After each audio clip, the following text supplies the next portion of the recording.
వీరుడు సూర్యుడిని ఈ big boss కి యమ మొగుడిని నేనే అంటూ నిఖిల్ రచ్చరచ్చ చేస్తూ వచ్చేసాడు. ఈసారి స్పెషల్ గెస్ట్ గా అయితే అల్లు అర్జున్ వచ్చేబోతున్నారు.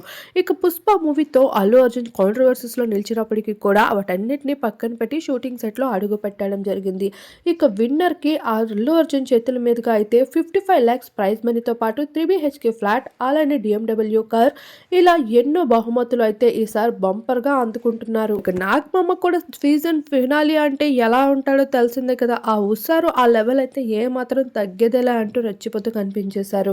ఇక నాగార్జున ఒక స్టైలిష్ అవుట్‌ఫిట్స్‌తో అయితే అడుగుపెట్టేగా, ఇక టాప్ 5 కంటెస్టెంట్స్‌లో ఉన్న టాప్ 5లో టాప్ 3కి మాత్రమే ప్రైజ్ మనీ సూట్ కేస్‌ని అయితే ఆఫర్ చేయడం జరిగింది. ఇక టాప్ 3లో ఉన్న కంటెస్టెంట్స్‌కి అయితే ఒక సూట్ కేస్ అయితే పంపించడం జరిగింది. దీన్ని తీసుకొని వెళ్ళిపోవచ్చు అని అడిగేసరికి, ఇక టాప్ 3లో ఉన్న గౌతమ్, నిఖిల్ మాత్రం అసలు ఆ సూట్ కేస్‌ని పట్టుకొనే లేదు. మరి గౌతమ్‌కి అంతటి కాన్ఫిడెన్స్ రావడానికి కారణం కూడా ఫ్యామిలీ వీక్ అనే చెప్పాలి. ఇక ఫ్యామిలీ వీక్‌తోనే ఇక గౌతమ్ విన్నర్ అవుతాడన్నట్లుగా అయితే తనకి హింట్స్ అయితే రావడంతో ఇక తను సూట్ కేస్‌ని అందుకోలేదు.